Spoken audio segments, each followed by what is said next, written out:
Good morning everyone, and welcome to the APSE Trees and Woodland Seminar, which has obviously hit a good note with people. We've got almost 140 delegates booked on, with around 90 local authorities represented across the UK. What I want to do is provide a bit of an overview of what the England Tree Strategy is and hopes to be. One aspect that could be considered is developing woodland creation partnerships.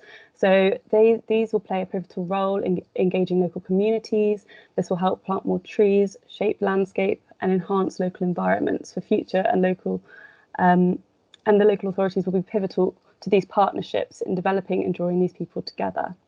First of all then, you've really got to be clear what your objectives are from the start, why you are doing it. Why do you want to plant a tree? Why do you want to create woodland? Now, a lot of today's talk is about climate change. So carbon, the role of carbon in the role of trees in absorbing carbon is obviously important. Now, if you've got the ability to operate at scale and create new woodland, I would urge you to have a look at the Forestry Commission's Woodland Carbon Guarantee Scheme. It's certainly offering annual payments for 35 years, up to 35 years, so it can be a really good income stream. You've got sort of two options really when you carry out an iTree project. You can look at a sort of plot-based survey, which we did because we couldn't really survey every tree across Greater Manchester. It'd be a big old task. So we looked at so we had one plot per every 70 hectares across the whole of the district, and this was stratified by landscape type, but also by district as well, and randomly selected. The likelihood of a tree collapsing onto a member of the public is small. However, the impact could clearly be great if it were to happen. This is particularly the case on fast roads where vehicles can crash into fallen trees or branches, as well as dropping onto vehicles or persons. Without a huge resource, it would be impossible to inspect all the council's trees, and neither is it sensible or necessary. Our plan was based on the common sense risk management of trees produced by the National Tree Safety Group in 2011. And we understand this may be due for a renewal, and we'll be keeping an eye on this and keeping up to date with their website.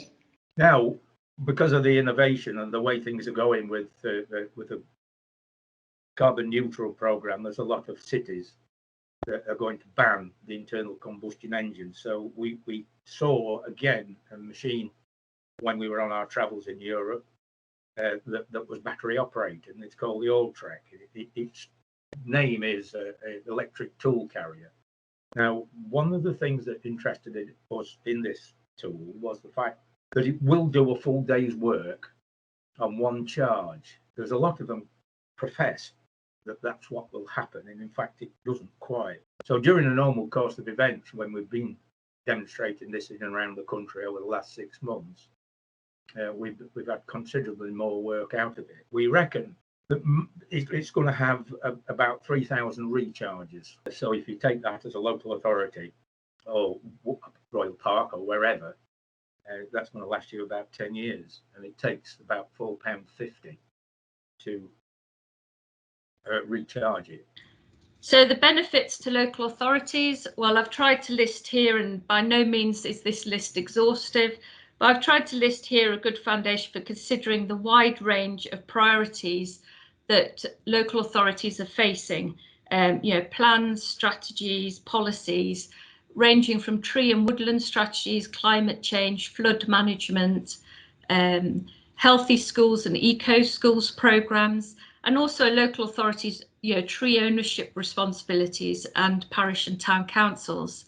But there's also other strategies, biodiversity strategies, and of course green infrastructure strategies, which could encompass quite a lot of these within that. If you haven't thought about ash dieback, you need to think about ash dieback. It will cost your authority a significant amount of money, and you need to start your planning, and you need to start your planning now. To help in that, as Sam said, we've produced an ash dieback toolkit, which you can see on Tree Council website. It was designed in conjunction with Forestry Commission and DEFRA. The future is exciting. As you've heard, there are lots and lots of opportunities for tree planting, but we have to ensure that we are doing it in a way that does not open up the possibility and the door to the next pest and disease like ash dieback coming in and causing us all sorts of problems for the future. Thank you very much for attending. I hope you found it useful, and we will be sending post details out with all the relevant links.